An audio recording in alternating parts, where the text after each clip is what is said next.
नमस्कार दोस्तों, स्वागत है आपका अपने चैनल धार्मिक ज्ञान डबल वन में। आपसे रिक्वेस्ट है कि वीडियो को अंत तक जरूर देखें। वीडियो पसंद आए तो लाइक करें, साथ ही दोस्त, रिश्तेदार में शेयर एंड सब्सक्राइब जरूर करें। इससे हमें वीडियो बनाने का मोटिवेशन मिलता है और इस तरह की सच्ची धार्मिक ज्ञान की बातें लाते रहेंगे। आज हम नमस्कार, आपका स्वागत है। भगवान श्री कृष्ण के अनुसार घर में ये तस्वीरें कभी लगानी नहीं चाहिए। दोस्तों, वास्तुशास्त्र के अनुसार हमारे घर में जितनी अधिक सकारात्मक ऊर्जा होगी उतनी ही अधिक घर में शांति बनी रहती है। सकारात्मक ऊर्जा के कारण घर के सदस्य भी स्वस्थ रहते हैं और उन्हें उनके कार्यों में भी सफलता मिलती है। आप सभी जानते हैं कि हमारी सोच जितनी सकारात्मक होगी उतना ही अच्छा हमारा स्वभाव होगा।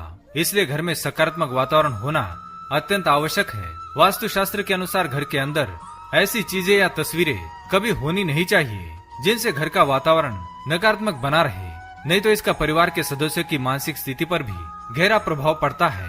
साथ ही इससे घर की आर्थिक स्थिति भी प्रभावित हो जाती है। एक बार भगवान श्री कृष्ण से मिलने के लिए उनके मित्र द्वारका में पधारे थे। उन्होंने श्री कृष्ण से पूछा था घर में कौन कौन सी तस्वीरें लगानी चाहिए और कौन सी नहीं। उत्तर में भगवान श्री कृष्ण ने उन्होंने कुछ चित्रों का भाव और महत्व के बारे में बताया था, जिसका उल्लेख विष्णु पुराण में भी देखने को मिल सकता है। तो आज की इस वीडियो में हम आपको बताएंगे घर के अंदर कौन सी तस्वीरें लगानी चाहिए और कौन सी नहीं। पर उससे पहले अगर आपने चैनल को सब्सक्राइब नहीं किया है तो इसे सब्सक्राइब जरूर करें। साथ ही वीडियो को एक लाइक करना ना भूले। सबसे पहली तस्वीर, समंदर के किनारे दौड़ते 7 घोड़े। वास्तुशास्त्र के अनुसार अपने घर में या दुकान के अंदर समंदर किनारे दौड़ते घोड़ों की तस्वीर अवश्य लगानी चाहिए। 7 घोड़ों का हिंदू धर्म में सबसे अधिक महत्व है। सूर्य देव के रथ को भी 7 घोड़े ही चलाते हैं। इसी कारण ये उन्नति का प्रतीक माने जाते हैं। आप जिस स्थान पर बैठकर काम करते हैं वहाँ पर समंदर किनारे दौड़ते 7 सफेद घोड़ों की तस्वीर अवश्य लगाएं।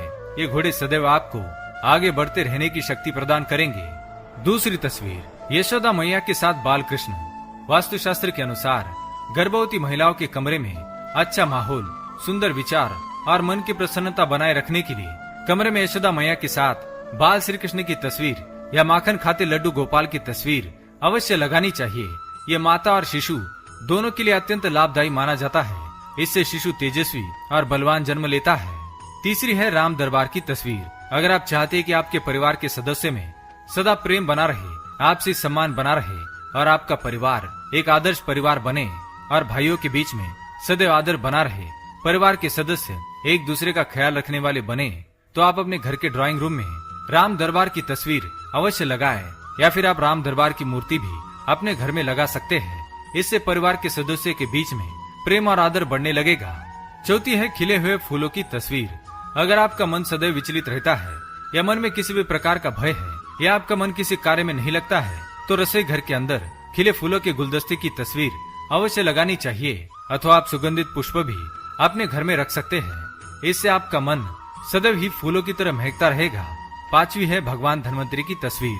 अगर आप अपने घर में धन का स्रोत बढ़ाना चाहते हैं और आप चाहते हैं कि आपके धन का अकारण ही खर्च ना हो, जैसे कि अचानक पैसा बीमारियों पर खर्च हो जाता है या घर का कोई सदस्य अचानक बीमार पड़ जाता है तो बहुत सारा पैसा खर्च हो जाता है। इसे रोकने के लिए घर के अंदर भगवान धन्वंतरी की तस्वीर अवश्य लगाए। इससे आपके घर से रोग और बीमारियां दूर रहेंगी और आपके परिवार के लोग सदा स्वस्थ और निरोगी रहेंगे।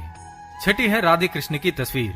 विवाहित पति पत्नी के कमरे में भगवान श्री कृष्ण और राधा की तस्वीर अवश्य लगानी चाहिए। यह तस्वीर पति पत्नी के कमरे में लगाने से पति पत्नी के बीच में प्रेम अधिक गहरा होता है। सातवीं तस्वीर है माँ सरस्वती। विद्यार्थियों के कमरे में अथवा विद्यार्थियों के पढ़ाई के टेबल पर माँ सरस्वती की तस्वीर अथवा मूर्ति अवश्य होनी चाहिए। विद्यार्थियों को नित्य पढ़ाई करने से पूर्व माँ सरस्वती के दर्शन अवश्य करने चाहिए। माँ सरस्वती की तस्वीर लगाने से पढ़ाई में मन लगता है और विद्यार्थियों को परीक्षा में सफलता भी मिलती है। तो आइए आप जान लेते हैं घर में कौन सी तस्वीरें नहीं लगानी चाहिए। पहली है पानी का झरना। अगर आपने अपने घर के अंदर झरने की या बहते हुए पानी की तस्वीर लगाई है तो उसे तुरंत घर से हटा दे। बहता हुआ पानी या झरना धन के नाश का सूचक है। यह आपके घर में धन कभी टिकने नहीं देगा। इस तस्वीर को अपने घर में लगाने से आपके अकारण ही खर्चे बढ़ जाएंगे, इसलिए इस तस्वीर को घर में लगाने से बचे। दूसरी है महाभारत। वास्तुशास्त्र के अनुसार घर के अंदर महाभारत से जुड़ी कोई भी तस्वीर लगानी नहीं चाहिए। अर्थात किसी भी प्रकार की युद्ध की तस्वीर घर में ना लगाए। इससे घर के परिवार के सदस्यों के बीच में क्लेश और वाद विवाद बढ़ता है। परिवार के सदस्यों में प्रेम भी कम होने लगता है और आपके मन की शांति भी भंग हो जाती है। इसके साथ ही शत्रुओं की संख्या भी बढ़ने लगती है। इसलिए घर के अंदर दीवार पर किसी भी युद्ध की तस्वीर ना लगाए। तीसरी है रोते हुए व्यक्ति की तस्वीर। घर के अंदर रोते हुए शिशु या किसी महिला की तस्वीर कभी लगानी नहीं चाहिए। इससे घर का माहौल शोक से भर जाता है। घर के सदस्यों के बीच में तनाव, अशांति, दुख जैसे दुर्गुण उत्पन्न होने लगते हैं। घर के अंदर सदैव हंसते हुए और मुस्कुराते हुए चेहरे की ही तस्वीरें लगानी चाहिए। चौथी बात, माँ लक्ष्मी की खड़ी हुई तस्वीर। दोस्तों ध्यान रहे, घर के अंदर अथवा दुकान के अंदर माता लक्ष्मी की खड़ी हुई अथवा बैठी हुई मूर्ति या तस्वीर कभी लगानी नहीं चाहिए, क्योंकि माता लक्ष्मी सदैव चंचल स्वभाव की है। उनका सदैव घर में वास रहना चाहिए। इसलिए घर के अंदर माँ लक्ष्मी की कमल पर विराजमान हो ऐसी तस्वीर अवश्य लगानी चाहिए। इससे आपके घर में धन, वैभव, सुख, समृद्धि हमेशा ही बनी रहेगी। तो दोस्तों, ये थी वो तस्वीरें जो घर के अंदर नहीं लगानी चाहिए। अगर ये वीडियो पसंद आए तो लाइक करें, कमेंट में जय श्री कृष्ण अवश्य लिखें, साथ ही चैनल को सब्सक्राइब